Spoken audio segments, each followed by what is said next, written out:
life's meant to be fun, you know? I think all of this is up to interpretation, and I don't think there's really any correct way, or there's no guidebook in life, so you can do it however you see fit, and so this is how I'm gonna do it.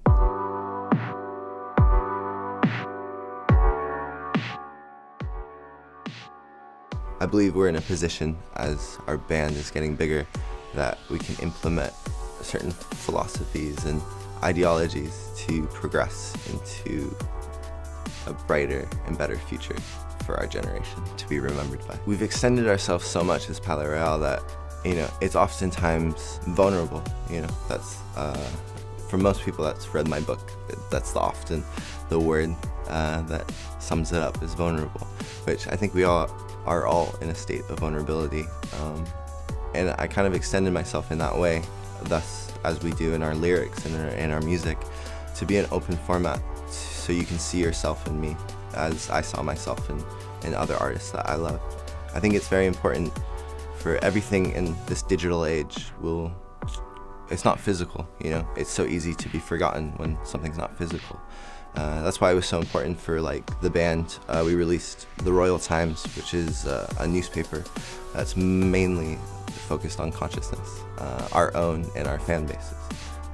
We have submitted poems and sections for fans, and it's beautiful to see the style of my writing progress into our fans, and you kind of see the development of their own style and of their own thinking. And that's the most beautiful. If we can give a gift to anyone, it's to let them know that what you think is perfect, and it doesn't have to be bound by expectation.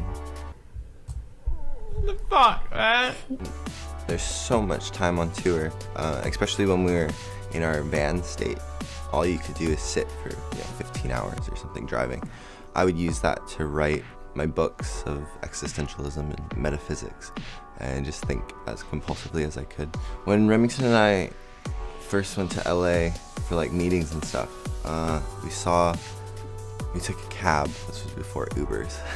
We took a cab to a museum and watched now my favorite documentary of Norman Foster called How Much Does Your Building Weigh, Mr. Foster? He's this architect, but in his film, he introduces you to a character called Buckminster Fuller, which was a eccentric genius of the 1940s. And through that, I found Alan Watts, and that was a huge thing for me. I kind of look at it as a father figure of sorts, in philosophy and just in real life.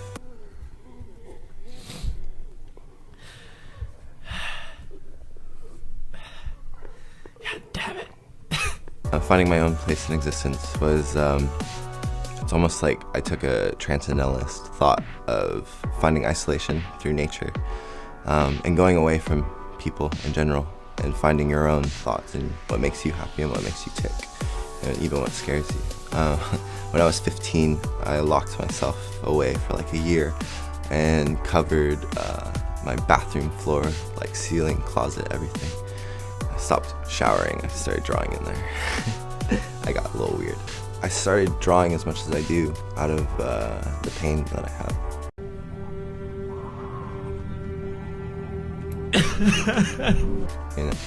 And each new page is an expression of something terrible I've been through.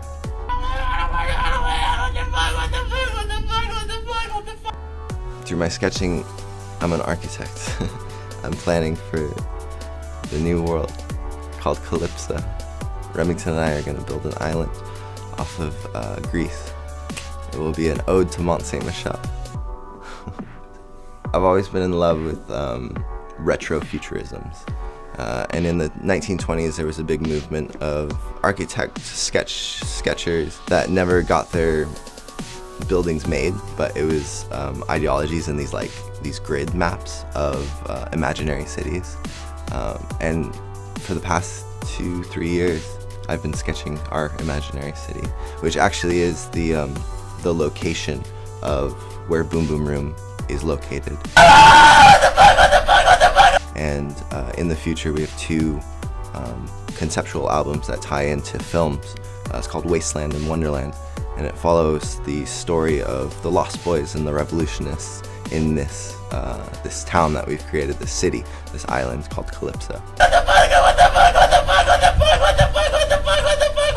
So I bought this sketchbook when I was in Paris. I was walking by Notre Dame and noticed this like beautiful little art shop.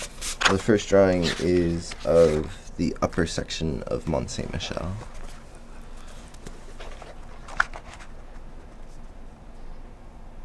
This is where Remington and I went for my 21st birthday after we played in London. It was the happiest I've ever been in my life. That's Remington and I right there, walking, talking about the buildings, talking about Calypso.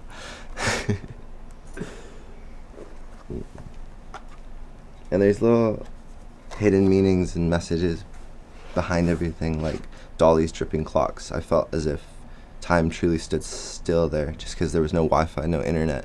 There's 44 people that live here. I hope to be the 45th one day.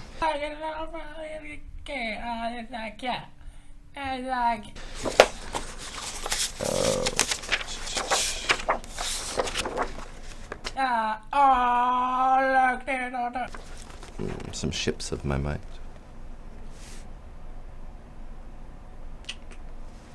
Hope to have a ship one day too.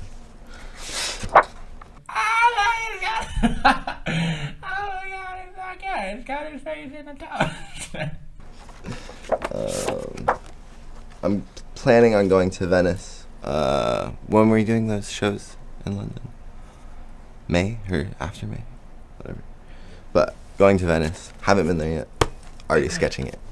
It doesn't have to be reality. That's the beauty of sketchbooks, is there's no gravity. Man, I want to cry.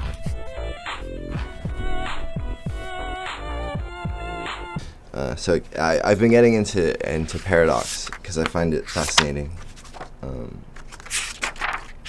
Like this, for instance. Yeah, that's a paradoxical image.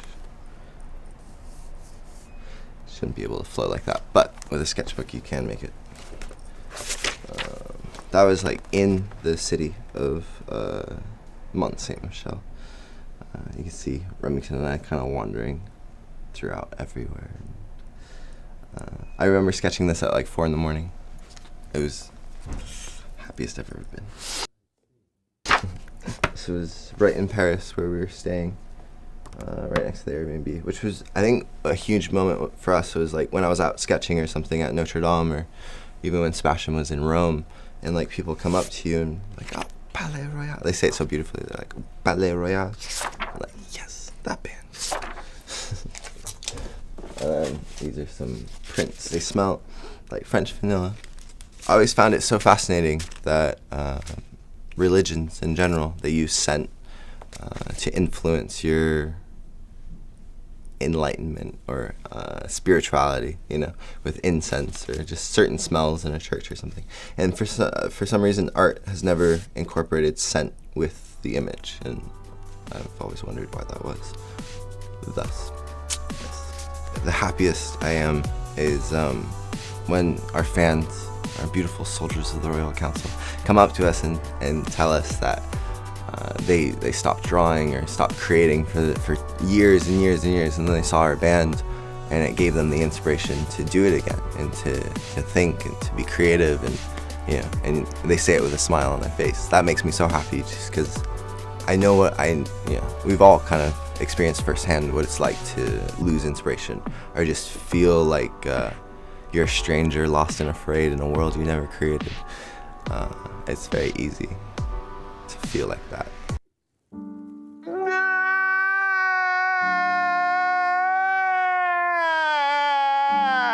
But that's why we created this family called the Soldiers of the Royal Council, is to be this kind of this movement where we're all as happy as the next, and it doesn't matter what's happening in the world around us, as long as we have each other. You know, it's family, chosen family. It's the best family.